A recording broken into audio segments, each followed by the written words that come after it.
안녕하세요. 고고학건축의 성명기입니다. 이 동영상은요, 여러분들 새로운 CDMC 부트캠프 회원을 모집하기 위해서 만드는 동영상이고요.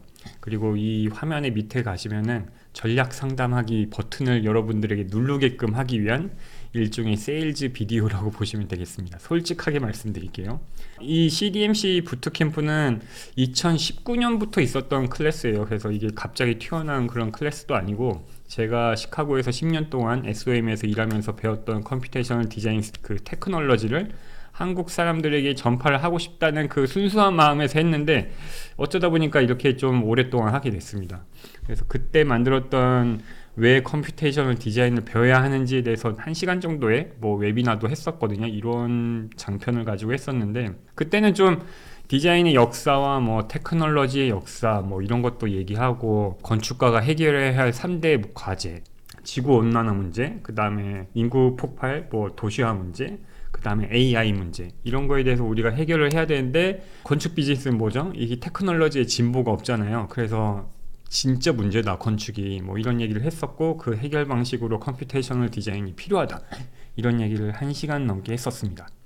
하지만 그 웨비나를 제가 한 5년 동안 이렇게 쓰다가 언뜻 이제 보니까, 이렇게 꿈 많고 순수한 어떤 건축 지망생, 아니면 건축 뭐 초년생 건축가, 뭐 주니어 건축가들에게 그런 거시적이고 세계적인 이야기를 하기에는 좀 지루하지 않았나 싶어서. 그리고 혹시 여러분들이 회사를 다니시는 직장인이라면은 이게 야근하다가 만약에 제 그 강의를 봤으면 약간의 깊은 빡침이 있지 않았을까 그런 생각이 들어서, 이번에는 좀 단도직입적으로 그 컴퓨테이셔널 디자이너가 과연 누구고 뭘 하는 사람이고 그걸 배우면 뭐가 좋은지 간단 명료하게 비디오로 다시 한번 찍어 보려고 합니다. 이 컴퓨테이셔널 디자이너, 이 이름이 좀 거창하긴 한데, 사실은 랜디 더쉬라는 이 어바나 샴페인의 교수님이 슈퍼 유저라는 책을 썼어요. 그때 슈퍼 유저가 뭐냐면은 건축계의 어떤 슈퍼맨이 나타났다. 뭐냐? 건축 설계 과정을 획기적으로 향상시키기 위해 기술에 대한 깊이 있는 지식을 활용하는 디자인 기술 전문가다 라고 돼 있죠. 디자인도 하고 기술 전문가가. 근데 이들은 단순히 디자인 기술만 갖춘 것이 아니라 디자인의 도구, 이건 툴이죠. 그리고 테크놀로지에 대한 뛰어난 이해와 숙련도를 보유하고 있다. 이런 사람들이 요새 건축계에 드러나기 시작했다라고 한 게 한 8년 전입니다. 그래서 그 슈퍼 유저가 제가 말씀드리는 컴퓨테이셔널 디자이너입니다. 그래서 이 컴퓨테이셔널 디자이너는 그러면은 어디서 일을 하느냐 보면은, 지금 퍼스트타임 파트너스는 1980년대부터 스페셜 모델링 그룹이 있었거든요. 근데 이 팀이 계속 유지가 되고 있고, 지금은 AI랑 이런 어떤 로보틱스까지 연구하는 팀이 있습니다. 그래서 각각의 팀이 한 10명 넘게 있어요. KPF 같은 경우는 KPF EP, 뭐 에너지 시뮬레이션 돌리고, 뭐 어반 디자인 하는데, 뭐 이런 거, 뭐 패러미터 디자인 하는 이런 데까지 다 갖추고 있고, 여기도 팀으로 운영이 되고 있습니다. GXN, 뭐 자하 코드 이렇게 있는데, 딱 4개 회사만 있는 게 아니고, 이 4개 회사는 자기네 홈페이지에 이런 팀이 있다는 걸 홍보하기 때문에 제가 이렇게 보여준 거고, 사실은 미국의 거의 뭐 탑 100에 들어가는 건축 회사들은 대부분 컴퓨테이셔널 디자이너들이 다 인하우스에 있어요. 뭐 제가 다녔던 SOM도 그랬고, ASGG도 그렇고, SOM 같은 경우는 뭐 컴퓨테이셔널 디자이너라고 제가 할 수 있는 사람이 각 지사별로 한 10명 넘게 있었어요. 그러니까 각 팀별로 한두 명씩은 다 있는 거죠. 그런 식으로 컴퓨테이셔널 디자이너가 제가 처음 2018년도 그때 이후로도 엄청 많이 배출됐기 때문에 미국에서는 되게 많습니다. 그러면 이 컴퓨테이셔널 디자이너들이 과연 무엇을 하느냐, 이게 궁금하실 텐데, 제가 일일이 다 설명하기보다는 여기 링크들 한 번씩 쭉 가시면 좋은데, 제가 이 링크를 미리 이렇게 클릭하시면 요 웹사이트에 들어가실 수 있거든요. 좀 몇 개는 열어놨어요. 그래서 한번 보시면은, 핀치라는 스타트업 회사를 먼저 볼게요. 이 회사가 2015년도쯤에 시작을 했는데, 처음에 시작했을 때는 이런 거 했었어요. 라이노에서 이렇게 벽 움직이면은 인테리어 레이아웃이 자동화되는 요 기술 가지고 창업을 했던 회사인데, 지금은 이 스페이스 프로그램이라고 하잖아요. 이 레이아웃이 사실은 이 동선의 어떤 프로그램의 그 하이러키, 그 위계 질서에 맞게 이렇게 되는 거거든요. 그걸 이용해서 자동화하는 로직도 가지고 있고, 지금은 각각의 옵션에 대해서 에너지 소요량, 뭐 CO2 내재 탄소의 양, 뭐 이런 것들 막 제너러티브 디자인을 해서 최적화하는 것까지 로직을 개발하고 있어요. 굉장히 빨리 자동화 디자인의 디테일이 정확도가 엄청 높아지고 있습니다. 그리고 KPF 같은 데만 해도, KPF는 뭐 다 아시는 것처럼 종합적인 어떤 대형 회사니까 컴퓨테이셔널 디자이너, 디자인이 쓰는 방식, 얼반 디자인이 아까 보여드린 어떤 UI 앱, 그리고 환경 분석까지 저절로 되는, 그리고 뭐 쾌적도 분석이라든지 일조량 분석이라든지 당연히 이건 다 하는 거고요. 근데 이런 것들을 우리나라처럼 특별한 어떤 친환경 부서 팀이 있어서 하는 게 아니고, 이거는 팀이 툴을 개발을 하고 일반 디자이너가 쓰게끔 만드는 거예요. 그리고 AR, VR 이런 것까지 하고 있죠.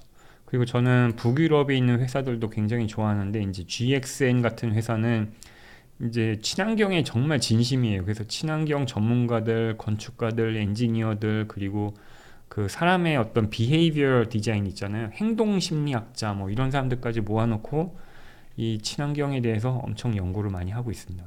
그 헤닝 랄슨 뭐 둘 다 이제 한국에 프로젝트 한두 개씩 생기고 있는데, 여기는 정말 여기도 친환경에, 탄소에 정말 목숨을 거는 그런 회사죠. 그래서 여기도 그런 데이터베이스들 이용해 가지고 빔이나 요 EPD라고 내재탄소 그 데이터셋이 있거든요. 그걸 이용해서 디자인에 쓰는 그런 LCA 기법들 많이 연구하고 있고 전문가들이 있습니다.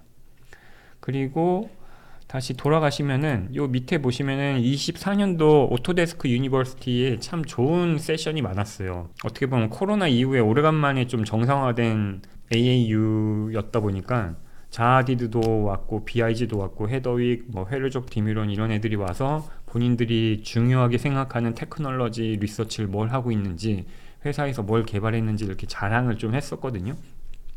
그래서 그거에 대한 것들도 제가 좀 모아놨어요. 그래서 여기 제 구글 드라이브에 링크를 PDF에 걸어놨는데, 이제 자하디드 같은 경우는 AI로 이용해서 디자인 프로세스를 어떻게 빨리 가져가느냐, 텍토닉을 어떻게 자기가 컨트롤할 수가 있느냐, 이런 거를 발표를 했었고, 하루족 디미론도 유럽 회사다 보니까 약간 LCA, 그 라이프 사이클 어널리시스라고 해가지고 전 생애 주간에 건축이 지어지면서 쓰는 모든 탄소에 대한 양을 분석을 해서 어떤 건물이 좋은 건물인지에 대해서 재해석을 하고 재정립을 하는 그런 툴을 개발했죠. 헤더윅 같은 경우는 워낙 디자인을 중시하기 때문에 디자인이 정말 많이 바뀌거든요. 하루에도 4번씩 바뀐대요. 그래서 그 디자인의 속도와 빔의 속도를 어떻게 하면 일치를 할 수 있을까를 연구를 해서 그거를 상당 부분 자동화를 시켰더라고요.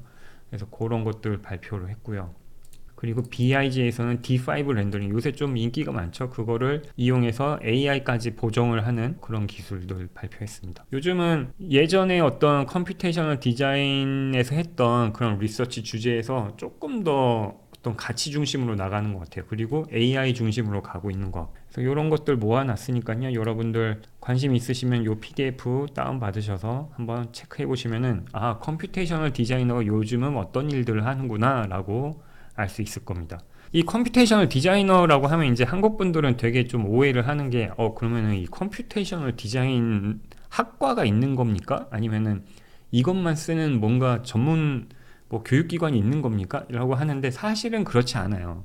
이게 참 저도 한국에 귀국한 다음에 되게 오해를 많이 받은 건데, 대부분의 사람들이 저를 처음 봤을 때 얘는 그냥 코드만 잘 쓰는 사람인 줄 알았대요. 그러니까 건축을 안 하고. 근데 이 모든 컴퓨테이셔널 디자이너는 일단은 건축학과를 졸업한 사람이고, 학교에서 이제 모델링, 렌더링, 디자인 배웠을 거 아니에요. 그리고 뭐 여러 가지 과목들 배우고, 그래서 요 디자인 능력 하나 가지고 이제 회사 취업한 건데, 이제 회사에 취업하면은 당연히 프로젝트를 어떻게 운영해야 되는지, 뭐 코디네이션도 알아야 되고, 뭐 빔 도면 작업도 해봐야 되고, 뭐 그렇잖아요. 이것도 이제 회사에서 배워야 되는 거고, 그 다음에 조금 더 매니징 능력이 있으면 이제 협의하는데 대표로 가기도 하고 발표도 하고 뭐 리더가 되는 거죠.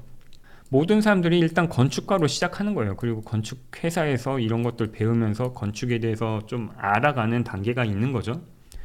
근데 이 컴퓨테이셔널 디자이너는 어디서 배운다기보다는 본인이 스스로 많이 찾아서 본 사람들이 대부분이에요. 사실 이런 학과가, 정해진 학과가 없고, 각 학교마다도 이거를 정식 과목으로 가르치지 않아요. 왜냐면은 한국도 마찬가지지만 교육 과정이 이렇게 짜여져 있잖아요. 엔카브라고 어떻게 보면 한국의 뭐 건축 이수 과정 뭐 이렇게 증빙하는 게 있잖아요. 학교의 건축과를 증빙하기 위한 5년제 과정 증빙하는 그런 커리큘럼이 딱 정해져 있기 때문에 1년 내내 뭐 그래스하퍼를 가리키고 뭐 언리얼을 가리키고 이런 툴만 가리키는 학교는 없어요.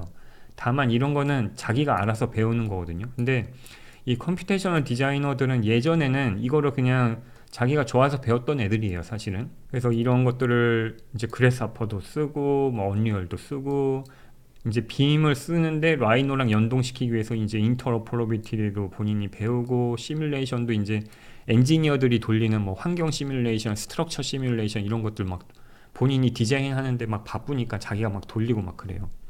그리고 인터랙티브 프레젠테이션 해가지고 뭐 VR로 막 프레젠테이션 하고 막 그런 것들을 알아서 본인들이 이렇게 공부를 해서 쓰는 사람들이 컴퓨테이셔널 디자이너였어요, 예전에는. 근데 여기까지가 스스로 경험했던 영역이고, 이제 여기서 한 걸음 더 나가면 이제 컴퓨터 프로그래밍 언어를 배우게 되겠죠. 이 언어를 파이썬, C#, C++를 배우게 되면은 한 단계 더 뛰어넘을 수가 있어요. 그때부터가 사실은 외부 데이터를 이렇게 써서 본인이 그거를 코드화해서 그거를 프로그래머하는 것까지 가능해지거든요. 그리고 머신러닝을 시킬 수가 있고 최적화를 시킬 수가 있고 제너러티브 디자인 아까 그 핀치가 했던 그런 디자인도 할 수 있어요. 그런 프로세스까지 가려면은 그래스하퍼만으로는 조금 부족하고 이런 코딩을 좀 쓸 수 있어야 돼요. 그래서 그 단계까지 가는 게 지금의 어떻게 보면 탑 건축 회사들의 컴퓨테이셔널 디자인 팀이 하는 일들이에요, 대부분. 제가 2018년도 때 했던 것보다는 지금 더 많이 진보를 했죠. 기술이 많이 올라갔습니다. 그래서 지금은 컴퓨테이셔널 디자이너라고 하면은 여기까지가 컴퓨테이셔널 디자이너라고 보시면 됩니다. 그리고 이거를 더 뛰어넘는다. 아까 핀치 같은 경우는 스타트업이었거든요. 그래서 스타트업처럼 뭔가 자본의 힘이 들어오면은 이게 사스가 되기도 하고 플랫폼이 되기도 하고 돈 주고 팔 수 있는 프로그램이 되기도 하겠죠. 그래서 여기는 어떻게 보면 비즈니스 레벨이라고 보면 될 것 같아요. 그래서 컴퓨테이셔널 디자이너라는 게 사실은 굉장히 매력적인 게 뭐냐면은 건축의 일을 다 할 수 있어요. 뭐 공모전도 하고 뭐 되게 복잡한 아주 크고 복잡한 프로젝트일수록 컴퓨테이셔널 디자이너를 서로 데려가려고 해요. 왜냐면은 그 사람이 한 명 들어옴으로 해서 두세 명이 막 고생할 게 많이 해소가 되거든요. 자동화가 되고.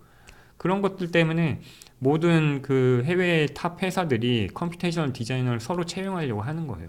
건축도 계속 할 수 있고 대신 이 중간에 이런 많은 사람들이 다 하지 못하는 어떤 자기만의 엣지를 가질 수 있는 거예요. 그리고 뭔가 여기서 본인이 뜻이 나는 내 창업을 하고 싶어. 그러면은 이 비즈니스까지 연결고리까지 생기는 거예요. 근데 이 비즈니스의 연결고리가 되게 신기한 게 예전에는 이제 건축이라는 하나의 어떤 큰 회사에서 시작을 했을 거 아니에요? 일부분 한 회사의 어떤 팀원으로 시작을 했을 거 아니에요? 근데 요 팀원이 컴퓨테이셔널 디자인을 배움으로 해서 어느 특정 어떤 분야의 전문가가 된다면은 거기에 창업자가 되는 거죠. 근데 여기 이런 IT 쪽에서 창업을 할 수도 있지만 사실은 우리는 항상 창업을 할 수는 있어요. 이 건축 회사를 뛰쳐나오는 순간 창업을 하게 되는 거죠. 그러니까 창업의 기회가 그 가지수가 여러 가지로 느는 거랑 마찬가지입니다. 왜냐면은 저도 창업을 한번 했었는데 사실 창업을 하면은 저는 아마 컴퓨테이셔널 디자이너들로만 구성된 팀을 구성하고 싶어요. 왜냐면은 라이노, 레빗, 그 다음에 어떤 오토메이션 이 세 개만 가지고도 사실 많은 조그만 회사들하고 경쟁을 할 수 있을 어떤 경쟁력이 생기거든요. 그리고 오히려 저는 큰 회사들하고도 경쟁을 할 수 있을 것 같아요. 왜냐면은 큰 회사라고 여러분이 생각해 보세요. 한 100명 넘는 회사라도 팀은 일개 한 대여섯 명밖에 안 되잖아요. 그러니까 제가 창업을 해서 3명짜리 팀의 회사를 만들어도 그 대여섯 명짜리 사람하고 당연히 경쟁하면 제가 우위가 생기겠죠. 저는 그렇게 생각하는 타입이고요. 그래서 컴퓨테이셔널 디자이너가 저에게는 되게 많은 어떤 커리어의 선택지를 넓혀준 케이스라고 보시면 됩니다. 근데 요거를 좀 단순하게 이렇게 볼게요. 이 노란색 부분 안쪽을 우리는 사실은 현재의 건축 산업이라고 생각을 하고 합니다.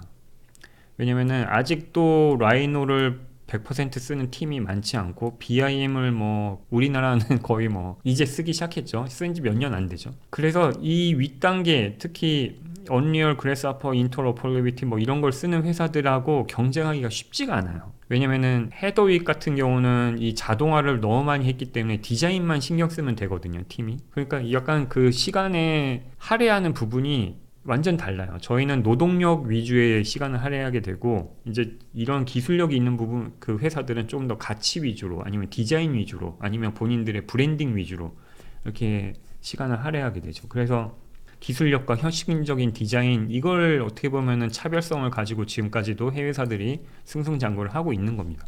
근데 이걸 조금 뛰어넘는 게 요즘에 어떻게 보면 아까 말씀드린 뭐 GXN이나 뭐 화로적 디미론이나 어떻게 보면 가치 위주로 본인의 회사를 차별성을 주려고 해요. 그래서 진정한 탄소 중립의 건축물을 지으려면은 어떻게 보면 우리나라의 뭐 제로 에너지 그 인증 말고요. 그냥 아예 재료에서부터 재료의 수급, 그다음 공사, 철거까지 다 그 탄소의 양을 계산을 해서 뭐가 제일 최적이냐, 뭐 이런 걸 분석하는 게 진정한 어떤 친환경 건축이겠죠. 그래서 그 친환경 건축을 하기 위한 자신만의 툴을 만들고 머신러닝을 해서 그런 어떤 시뮬레이션이 실제 실무에 실시간으로 사용을 될 수 있게끔 속도를 높이고, 그 다음에 노동력으로 너무 집중돼 있던 어떤 우리의 어떤 도면 작업들, 이런 것들을 제너러티브 디자인에서 자동화시키고, 뭐 이런 것들이 어떻게 보면은 조금 더 나은 높은 레벨의 차별성의 가치인 것 같아요. 그래서 이런 것들이 사실 우리들에게는 뭘 주냐면 이런 궁극적인 가치를 줍니다. 우리 비즈니스가 더 부가가치가 생기려면 이런 궁극적인 가치를 추구해야 되거든요. 그래서 저희의 어떻게 보면 건축의 문제는 이 궁극적인 가치를 향해서 진보를 많이 못했기 때문에 지금 우리가 다 힘든 거예요. 야근도 많이 하는 거고, 노동력 위주의 산업이고, 레드오션이기 때문이고, 경쟁이 너무 심하면은 당연히 비용을 많이 차지를 못하겠죠. 왜냐면은 더 값싸게 들어오는 사람들이 많아지기 때문에 이 악순환이 계속되는 겁니다. 그래서 이 악순환을 끊어내려면 저희가 이 틀을 깨야 돼요. 기술력의 틀, 아니면은 우리의 효용성의 틀을 빨리 업그레이드를 해야 되는 상황입니다. 그러면 이 컴퓨테이셔널 디자이너가 어떻게 이 회사들을 업그레이드를 시켰냐? 어떻게 보면 컴퓨테이셔널 디자이너의 어떤 전염성 때문이거든요. 아까 말씀드린 것처럼 한 명이라도 컴퓨테이셔널 디자이너가 오면은, 만약에 이 핑크색이 컴퓨테이셔널 디자이너고 이 노란색이 그냥 기존의 한국 회사라고 봅시다. 이 사람이 보여주는 어떻게 보면 합리적이고 효율적인 그런 툴의 프로세스에 감화가 된 몇몇의 팀이 이걸 먼저 도입을 하겠죠. 얼리 어댑터들이. 근데 얼리 어댑터들이 도입을 하다 보니까 주변의 사람들하고 이제 일을 같이 하다 보니까 이제 프로세스를 맞춰야 되잖아요. 근데 맞추다 보니까 이게 얼추 괜찮네? 이렇게 감화가 되는 겁니다.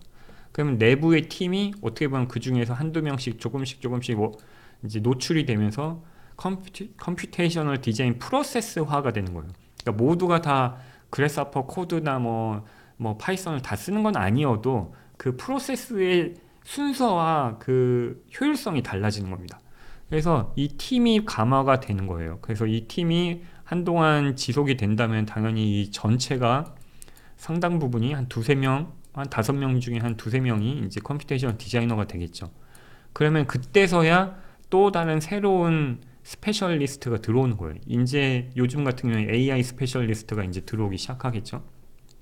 그래서 이 AI라는 툴이 이제는 뭐 비주얼라이제이션 쪽에 먼저 들어왔는데, D5 렌더링, 뭐 미드저니, 뭐 스테이블 디퓨전, 뭐 이런 것들이 먼저 들어왔잖아요. 그런 것들이 이제 한두 팀이 이제 그걸 받아들이기 시작하면 그게 또 프로세스화가 되는 겁니다. 이런 식으로 그 한 사람의 어떤 테크놀로지가 그 사람이 뭐 교육을 해서 이렇게 전파하는 게 아니고 감화가 되는 거예요. 서로의 효용성을 높이기 위해서. 그래야지 본인들도 일찍 퇴근하고 빨리 하면 좋잖아요. 지금 현재 상황은 1단계가 지금 대부분의 국내 회사의 상황일 거예요. 왜냐면은 컴퓨테이셔널 디자이너가 한국엔 많지 않기 때문이고, 있어도 대부분 교수님들이시기 때문에 많지는 않은 것 같고요. 해외 거의 뭐 탑 100 회사는 지금은 뭐 이렇게 돼 있습니다. 일상적인 현상이 됐어요. 팀에 한두 명씩은 다 컴퓨테이셔널 디자인 하고 있고요. 물론 컴퓨테이셔널 디자인이 다방면이기 때문에 그걸 다 하진 못하더라도 그 중에 일부는 다 하는 정도. 그리고 노만 포스터 같은 포스터 앤 파트너스 같은 경우는 이미 AI 단계를 넘어갔죠. 그래서 지금 국내 회사랑 뭐 포스터 앤 파트너스나 뭐 KPF, SOM하고는 격차가 굉장히 심해졌어요. 그 테크놀로지의 격차가. 안타까운 일입니다. 이 가마를 일으키는 컴퓨테이셔널 디자이너의 특징, 이거는 아까 슈퍼 유저의 저자인 랜디 더시 교수님이 쓰신 어떤 요약하신 건데 10개의 C가 있대요. 컴퓨테이셔널 디자인은 호기심이 원래부터 많은 사람인 것 같다. 그리고 의미와 맥락을 이해하는 사람. 왜냐면은 이 테크놀로지를 쓰는 것 자체가 그 기술이 목표가 아니라 기술을 통해서 뭘 해야 되지? 왜 해야 되지? 이걸 계속 생각을 하게 되거든요. 그리고 이 펑션은 왜 필요하지? 이거 펑션과 펑션을 연결해가지고 막 쓰다 보면은 이제 이해가 되는 그런 컨텍스트와 맥락을 이해하는 게 되게 중요합니다. 그리고 연결자. 왜 연결을 하는 자냐면은 이 컴퓨테이셔널 디자이너는 프로그래머하고도 말이 통하고요. 엔지니어하고도 말이 통해요. 왜냐면 엔지니어도 프로그램을 많이 쓰거든요.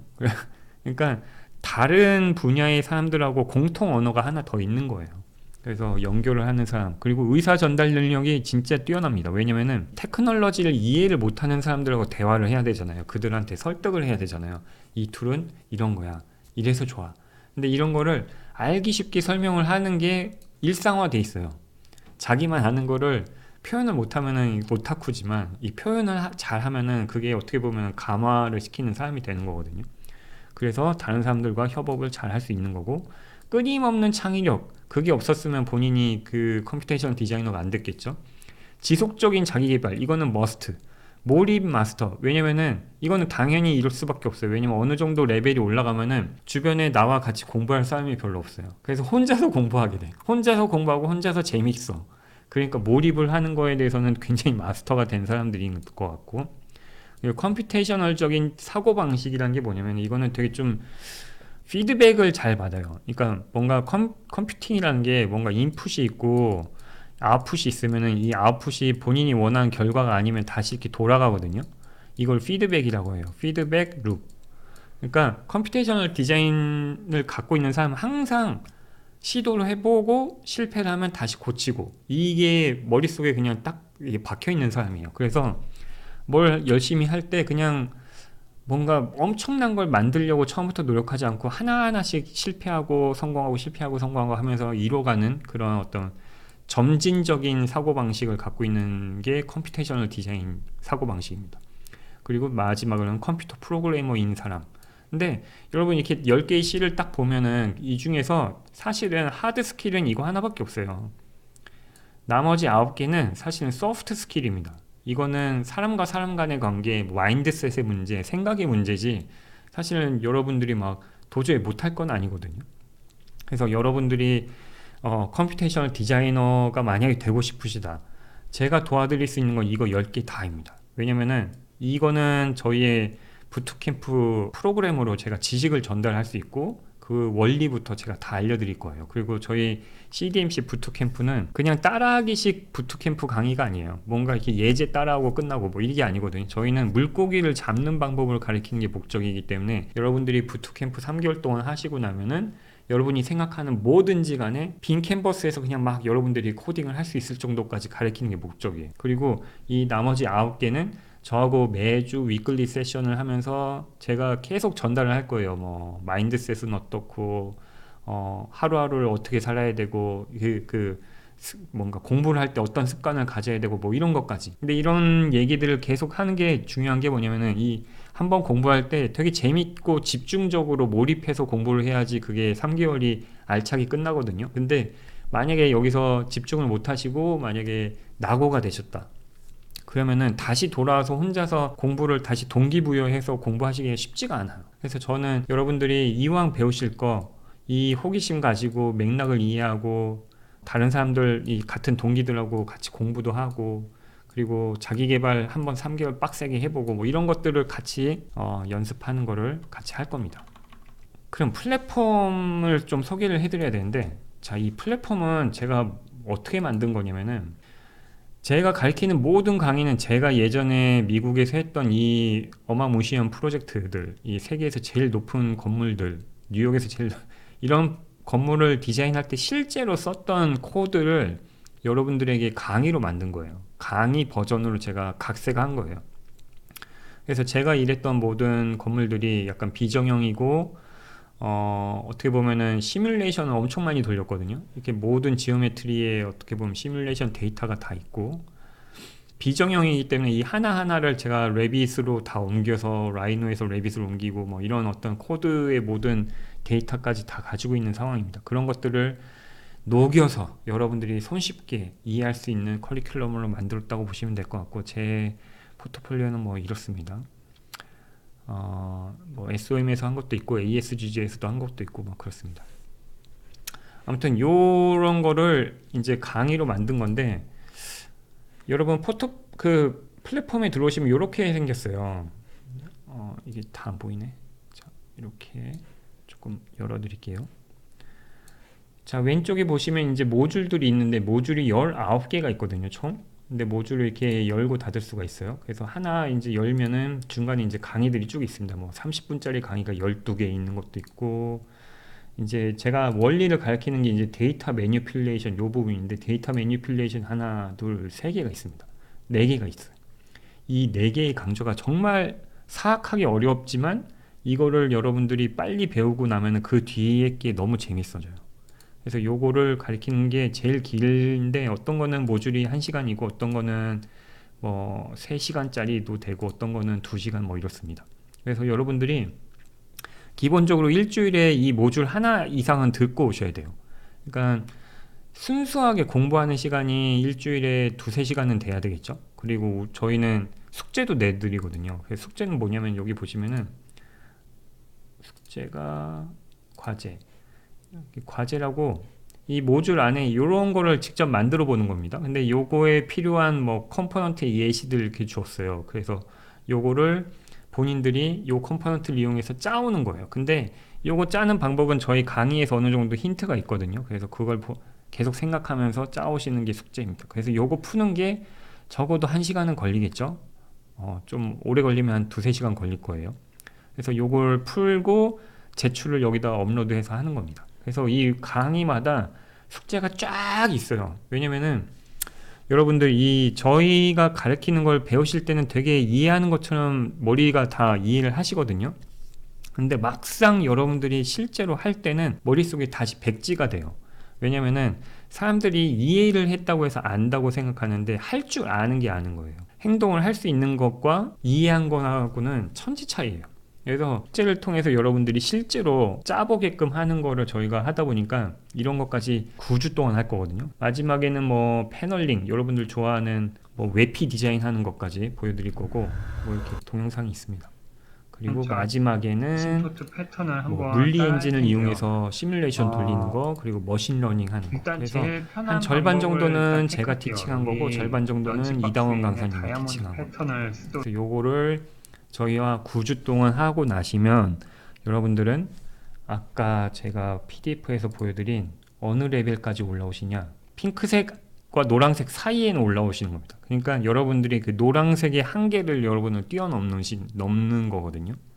그리고 나서 일단 넘어오시면 여기서부터는 이제는 조금 쉬워져요. 왜냐면은 이 처음에 배우실 때가 어렵지, 한번 어떤 고도 위에 올라가면 그 고도 위에서 좌우로 움직이는 건 굉장히 쉽습니다.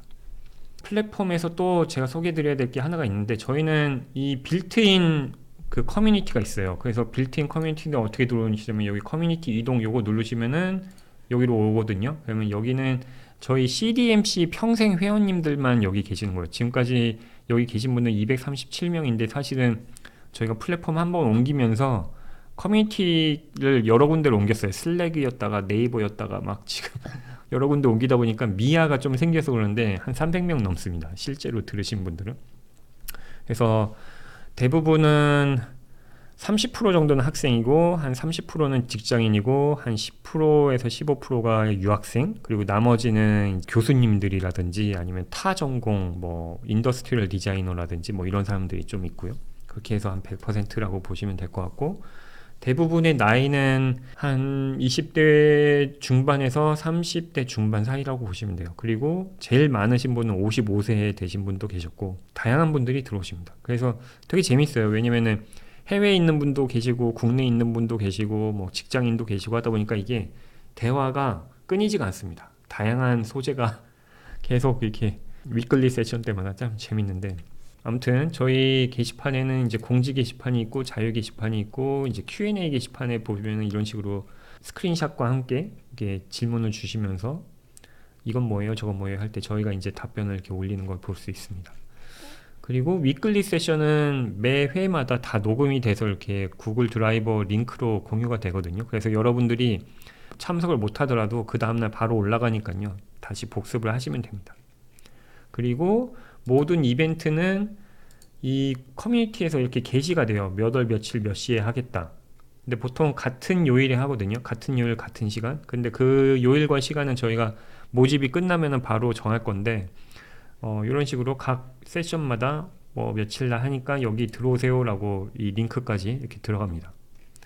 그래서 이렇게 링크 따라서 들어오시면 되고요. 네, 그 다음에 이제 거의 다 끝났습니다. 그 커뮤니티의 룰이 중요한데 저희는 되게 소수 정예예요. 그리고 저희 CDMC 부트캠프에 들어오시는 분은 사실 이게 엄청난 그 의지가 있지 않고서는 들어오기 힘든 과정이거든요. 왜냐면 이게 평범한 과정은 아니에요. 그리고 3개월 동안 해야 되기 때문에 헌신을 좀 하셔야 돼요. 그리고 그렇기 때문에 자기 동기부여가 상당히 높은 수준에서 들어오기 때문에 공부에 방해되는 일이라든지 분위기에 방해되는 행동을 안 해주셨으면 좋겠습니다. 그래서 프로그램을 뭔가 수료했을 때 아니면은 프로그램 등록 후에 자기소개글 올리기, 그러면은 사람들이 막 이렇게 축하해주는 뭐 그런 분위기를 만들려고 하고 있고요. 질문을 되게 권유하고 있어요. 질문을 하신 자만이 답을 얻거든요.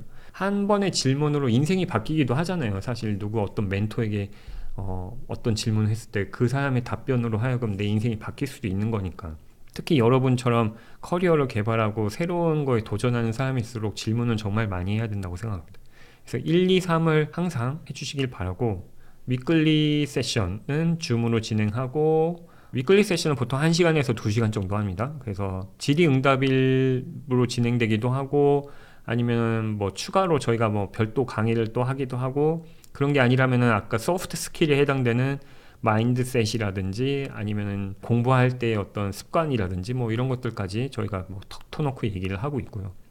그리고 여러분들이 공부를 하면서 궁금한 게 있으면 그때그때 어딘가에 좀 적기를 원해요. 그래서 뭐 미로보드에 적든 아니면 본인의 스케줄러도 어딘가에 여러분만의 툴이 있겠지만 조금 더 잘 쓸 수 있는 툴로 계획적으로 공부를 하시길 원하고, 이 세 개는 저는 거의 맨날 쓰는 툴이다 보니까 저에게는 되게 필수 툴인데, 한번 여러분도 요 링크 거시면은 들어갈 수 있거든요. 프리덤 같은 경우는 아예 유튜브 SNS를 접속을 못하게 하는 어느 시간 동안에는 그런 툴이고, 여러분들이 공부할 때 딱 켜놓고 하면 너무 좋습니다. 왜냐면 습관적으로 막 유튜브 켰다가 소셜미디어 갔다가 막 이러잖아요.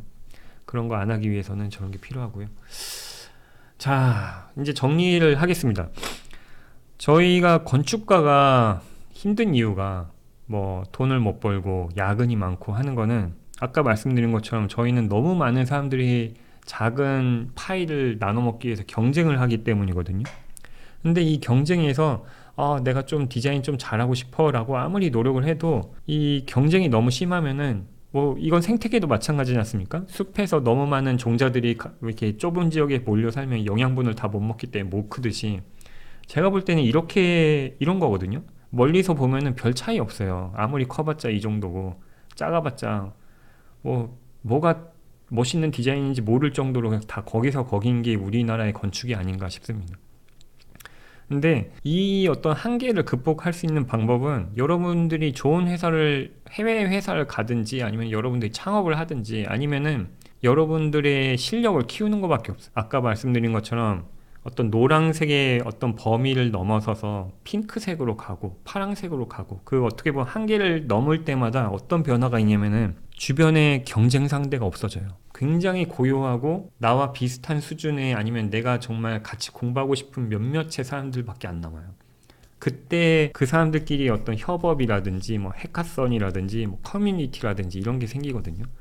그런 어떤 경쟁이 아닌 어떤 협조와 뭐 동업과 뭐 이런 어떤 공생 관계 속에서 정말 자유롭게 공부를 할 수 있어요. 한우를 파라는 게 어떻게 보면 이런 의미인 것 같아요. 모든 걸 다 잘하려다 보면은 이 경쟁의 늪에서 허우적거리게 됩니다. 이 중에서 뭔가를 자기가 잡고 이 경쟁의 늪을 벗어날 정도로 푸시를 하면은 여러분들의 커리어가 전혀 달라져요. 저도 그렇게 달라진 케이스고, 그리고 만약에 이거를 더 푸시를 하신다면 여러분들은 정말 자유로워지실 겁니다. 여러분의 커리어도 그렇고 사업도 그렇고 여러분의 선택의 기로도 엄청 많아질 거예요. 자, 여기까지 제가 준비한 강의는, 강의라기보다는 뭐 세일즈 콜은 여기서 마무리하도록 하겠습니다. 자, 여기 밑에 1대1 전략 상담 신청하기 하시면은 궁금하신 거 다 답변을 좀 해드릴 거고요. 이 CDMC 부트캠프가 여러분하고 맞을지 안 맞을지는 저희가 아직은 모르잖아요. 그래서 상담을 한번 해보시고 안 맞으면은 안 하셔도 되는 거고, 맞을 것 같으면 하시면은 도움이 되는 거고, 관심 있으신 분들은 상담하기 눌러서 상담 요청해 주시면은 줌에서 만나 뵙도록 하겠습니다. 네, 감사합니다.